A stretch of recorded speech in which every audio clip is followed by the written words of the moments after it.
아, 이 영화 내년에 나오네. 내년까지 언제 기다리냐. 응? 무슨 영화길래 그렇게까지 기다리는 거야? 이거 샤잠 신들의 분노라는 영화인데 내가 1편을 진짜 재밌게 봤었거든? 2편 언제 나오나 했는데 이제야 나오네. 이거 히어로 영화 아닌가? 어디 보자. 아, 뭐야?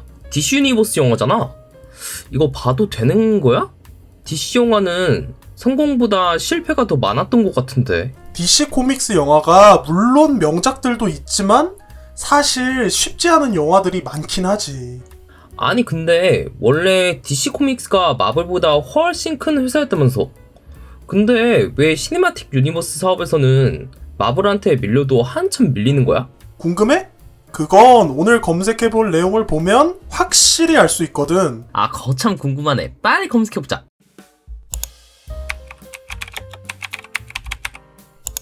슈퍼히어로 영화들을 자주 보는 사람들 사이에서는 하나의 전통이 내려오고 있지. 전통? 뭐 그런 게 다 있냐? 망한 슈퍼히어로 영화를 뭐뭐 닦기라고 별명을 붙이는 거야. 에? 갑자기 뭘 닦아? 자, 이 인터넷 짤을 한번 봐봐. 이거 완전 말도 안 되는 의혹이네. 이래서 닦기야? 이 오역 덕분에 최초의 닦기, 반지 닦기가 생겼고 2022년 현재 4대 닦기가 전설로 전해 내려오고 있지. 4대 닦기? 무슨 영화들이 있는데? 순서대로 반지 닦기, 고무 닦기, 정의 닦기, 살 닦기야. 이름만 들어서는 뭔지 모르겠네. 순서대로 그린 랜턴, 판타스틱 4, 배트맨 대 슈퍼맨, 수어사이드 스쿼드야. 와, 이름만 들어도 아찔한 영화 라인업이네. 잠시만, 4개의 영화 중에 무려 3개가 DC 코믹스 영화잖아? 유독 DC 코믹스 영화들이 마블에 비해 망작이 더 많은 건 사실이야. 근데 이게 말이 안 되는 거거든? 말이 안 될 정도야? 그럴 만한 이유가 있나? 일단 첫 번째로 마블처럼 판권이 흩어진 경우도 아니고 멀쩡히 하나의 회사가 판권을 가지고 있어. 스파이더맨 같은 경우에는 소니가 스파이더맨 시리즈 판권을 가지고 있어서 마블 시네마틱 유니버스에서 비교적 늦게 등장했잖아. 맞네.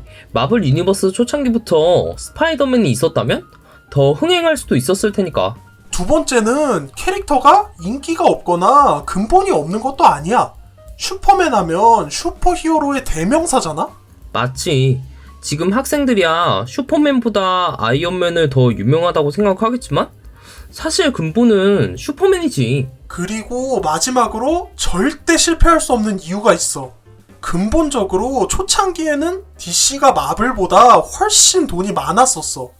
DC 코믹스 자체도 마블보다 돈이 많은 회사지만 DC 코믹스의 판권은 워너브라더스가 가지고 있었거든. 워너브라더스 하면 영화 좀 봤다 하는 사람들은 다 아는 대형 영화사잖아. 오히려 마블 시네마틱 유니버스는 아이언맨 1을 찍을 때까지만 해도 자본력이 상당히 부족해서 어려움을 겪었던 걸 생각해보면 사실 DC 영화는 망할래야 망할 수가 없는 구조였던 거지. 어쩌다가 DC 영화가 이렇게까지 위상이 떨어지게 된 거야?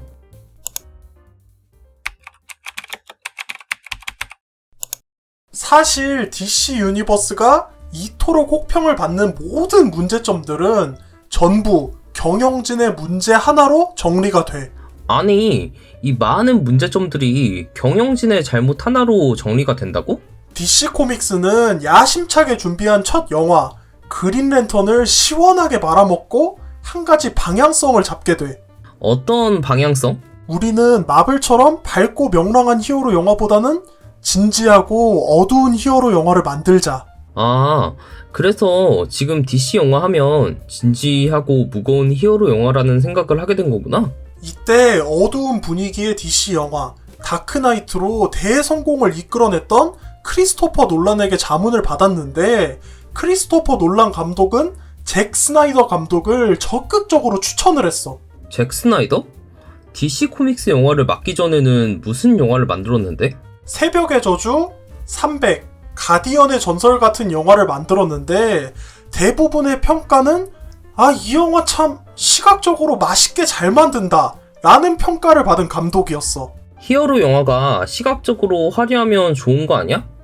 닥터 스트레인지도 시각 효과 덕에 더 좋은 영화가 됐잖아. 하지만 기본적으로 영화는 스토리가 기본이 되어야 하는데 300이나 특히 서커펀치라는 영화에서 스토리적인 부분에서 상당히 아쉬움을 드러냈던 감독이었어.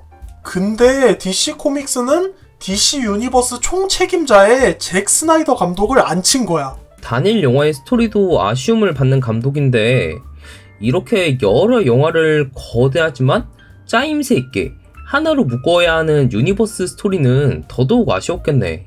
맨 오브 스틸에서 역시 눈호강은 잭 스나이더지.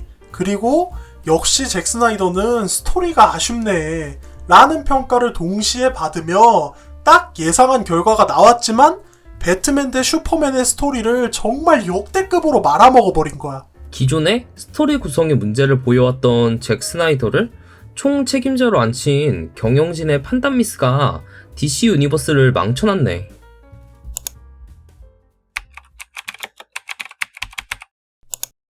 이렇게 영화가 혹평을 받게 되었고 그중 가장 큰 이유는 DC는 너무 어두워서 망한다였어. 근데 이게 단순히 어두운 게 문제가 아니라 어두운 분위기를 살리는 스토리와 연출력이 너무 떨어져서 그랬던 거잖아. 맞아.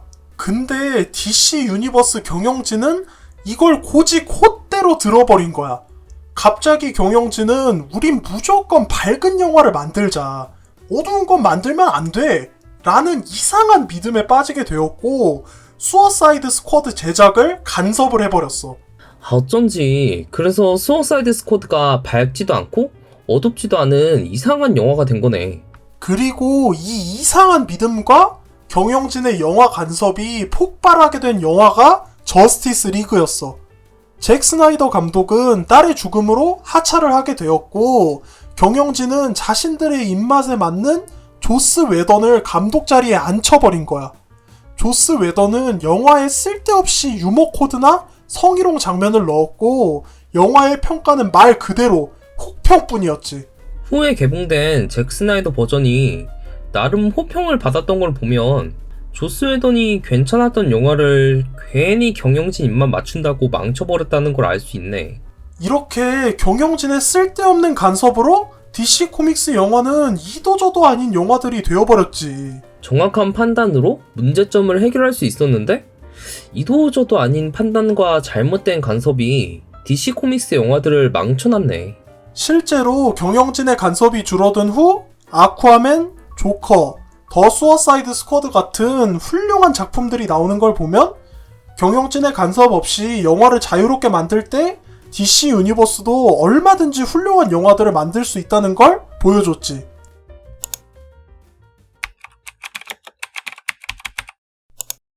사실 마블 유니버스가 영화 외적으로 잡음이 생기는 것과 달리 DC 확장 유니버스는 영화 자체가 문제지 영화 외적으로는 크게 문제가 없었어. 사실 그게 더 다행인 거 아니야?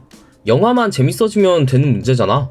마블처럼 진입장벽이 높아지거나 정치적 올바른 문제에 시달리는 건 해결하기 어렵잖아. 그리고 마블은 아무래도 디즈니 계열사라 성인 등급의 영화를 내기 어렵지만 DC 유니버스는 그런 제약에서 비교적 자유롭기도 하지.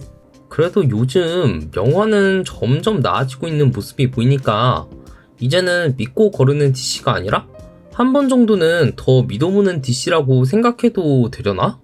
오케이, 오늘은 여기까지 하고 다음에 또 검색해보자고. 인사하자. 지금까지 나레이션을 맡은 닉냄 전 마루였습니다. 감사합니다.